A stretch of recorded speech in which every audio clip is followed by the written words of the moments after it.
ना ब्लास्ट देखिए भाई, कितना सारा भयंकर ब्लास्ट चल रहा है इधर ही।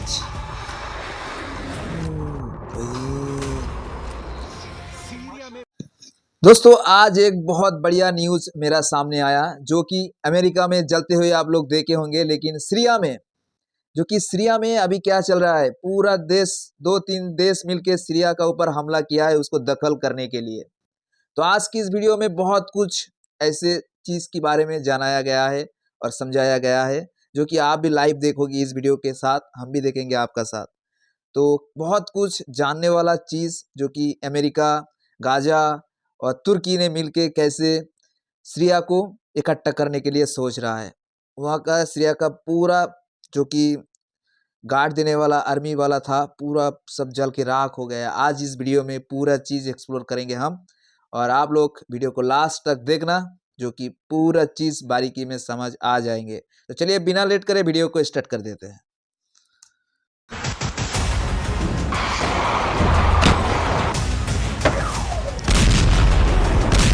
ना ब्लास्ट देखिए भाई, इतना सारा भयंकर ब्लास्ट चल रहा है इधर ही। सीरिया में बशर अल असद की सरकार गिरने के बाद सीरिया में उसके पड़ोसी देशों ने चढ़ाई शुरू कर दी है। अब सीरिया में तुर्की और इजराइल के बीच होड़ सी छिड़ गई है कि सीरिया की जमीन को कौन कितना कब्जा कर पाता है। सीरिया का जमीन तुर्की और इजराइल दोनों एक दूसरे पर सीरियाई इलाकों पर कब्जा करने का आरोप लगा रहे हैं। दोनों ओर से बयानों की बमबाजी हो रही है, और इस बीच एक्सपर्ट्स का कहना है कि सीरिया की यह हलचल एक बार फिर उसे भयंकर गृह युद्ध में धकेल सकती है। देखना तुर्की के राष्ट्रपति रेसिप तैयब एर्दोआन तुर्की की सेना को सीरिया पर आक्रमण करने का आदेश दे सकते हैं। रिपोर्ट के मुताबिक तुर्की के इस हमले का मकसद सीरिया से कुर्दों का नामो निशान मिटाना होगा।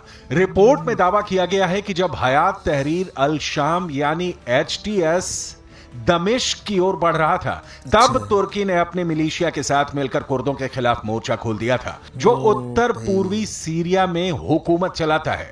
और अब तुर्की की सेना पूरी तरह से उस पर आक्रमण के लिए तैयार है। सीरिया में तुर्की का हमला क्यों?